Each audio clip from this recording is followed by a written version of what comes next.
चुन चुन के, जी हाँ, ख़ास पेशकश हमारी, जिसमें कि हमारे जो एक्सपर्ट होते हैं वो बहुत होशियारी से, बहुत रिसर्च के साथ तमाम पैरामीटर्स पे कस के चुन चुन करके इस समुद्र के, बाज़ार के समुद्र में से कुछ मोती चुन करके लाते हैं, ताकि आपके पोर्टफोलियो की चमक जो है वो बरकरार रहे और बाज़ार के उतार चढ़ाव में आपका निवेश सुरक्षित बना रहे। तो हमारी इस खास पेशकश में किरण जी, आप पहली बार जुड़े हैं, क्या कुछ हमारे दर्शकों को आप भेंट स्वरूप देना चाहेंगे? कौन से शेयर आपको अच्छे लग रहे हैं?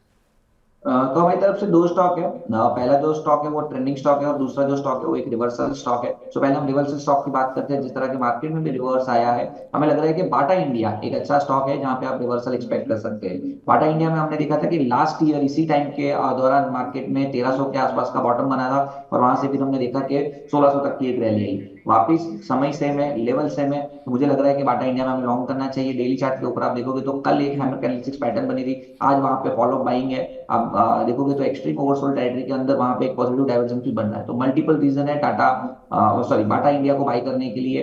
इंटरडे पेसिफिक से हिसाब से मैंने 1400 का टारगेट दिया था, लेकिन अगर कोई लंबे समय के लिए होल्ड करना चाहते हैं तो 1500 तक के भी टारगेट आप एक्सपेक्ट कर सकते हो बाटा इंडिया के अंदर। सो Bata India current market price से आप लॉन्ग कीजिए। Intraday point of view of 1400 तक के एक्सपेक्ट कर सकते हैं टारगेट, एंड लॉन्ग टर्म के लिए आप 1500 तक के टारगेट के लिए वेट कर सकते हैं। और जो स्टॉप लॉस रखना है वो 1370 का रखना है। दूसरा जी। जो कॉल है वो बीटीएसटी के द्वारा हिसाब से हमने दिया है, वो है कल्याण ज्वेलर्स। जिस तरह से फेड के डिसीजन के बाद इक्विटी नहीं सभी मेटल सेक्टर में भी आपको एक तेजी मिली है, तो कहीं ना कहीं गोल्ड जिस तरह से ट्रेड कर रहा है, हमें लग रहा है कि गोल्ड रिलेटेड जितनी भी कंपनीज है वहां पे भी एक अच्छा खासा तेजी हमें देखने को मिल सकती है। तो कल्याण ज्वेलर्स कहीं ना कहीं 375 के आसपास ट्रेड कर रही है। इंटरडे पॉइंट ऑफ व्यू है तो बीटीएसटी पॉइंट ऑफ व्यू आप 390 का टारगेट एक्सपेक्ट कर सकते हैं, and 369 as a stop loss हम मेंटेन करेंगे। चलिए, तो ये यहाँ पर दो कंपनियां हैं। कल्याण ज्वेलर्स में आप खरीदारी करके चल सकते हैं, 374 के आसपास चल रहा है। आप एक स्टॉप लॉस लगा लीजिए 4-5 रुपये नीचे, 369 के आसपास का। और ऊपर की तरफ 16 रुपये ऊपर के लक्ष्य, यहाँ पर 390 रुपये के लक्ष्य के साथ आप यहाँ पर खरीदारी करके चल सकते हैं।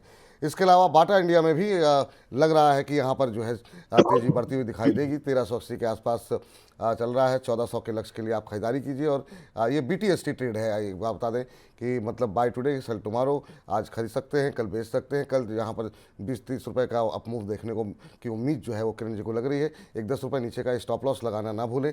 अगर आप लक्ष्य को ध्यान में रख रहे हैं तो स्टॉप लॉस को भी ध्यान में रखिए, क्योंकि बाजार में काफ़ी ज़्यादा उतार चढ़ाव देखने को मिल रहा है। किरण जी, आप आज की चर्चा में जुड़े और तमाम हमारे जो दर्शक थे उनके प्रश्नों के उत्तर दिए। बहुत बहुत शुक्रिया सर, बहुत बहुत धन्यवाद आपका। कोई डिस्क्लोजर आपकी तरफ से? जी हाँ, तो जो भी स्टॉक्स और स्ट्रेटेजी हमने डिस्कस की है उसमें मेरी या मेरी फैमिली का कोई भी प्रकार का होल्डिंग नहीं है। डेफिनेटली हमारे क्लाइंट या तो एसोसिएट का हो सकता है। तो व्यूअर्स को ये सलाह रहेगी कि अपने फाइनेंशियल कंसल्टेंट को कंसल्ट करके ही मार्केट में इन्वेस्टमेंट या तो ट्रेडिंग कीजिए। And thank you for inviting. बहुत बहुत शुक्रिया सर, बहुत बहुत धन्यवाद।